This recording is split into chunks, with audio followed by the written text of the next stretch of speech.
तीच तीच बटाट्याची भाजी खाऊन कंटाळा आलाय का? थोडी नवीन पद्धतीनं बनवायची आहे. चला तर मग साहित्य पाहूया.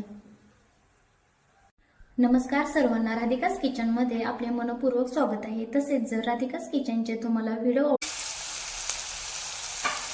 आता व्यवस्थित मिक्स करून घ्यायचं. आता आपली भाजी व्यवस्थित मिक्स करून झाली आहे. आता फक्त 1 ते 2 मिनिटांसाठी झाकून ठेवू. आता पहा 2 मिनिटांनंतर पुन्हा व्यवस्थित एकदा मिक्स करून घ्या. आणि आता व्यवस्थित मिक्स करून झाल्यानंतर वरून कोथिंबीर घाला. हे प्रमाण 6 ते 7 माणसांचं आहे. तुम्ही हे प्रमाण फॉलो करू शकता 6 ते 7 माणसांसाठी. आणि ही भाजी उत्तप्प्यासोबत किंवा पुरणपोळीसोबत नक्की एकदा ट्राय करून पहा. खूप टेस्टी होते.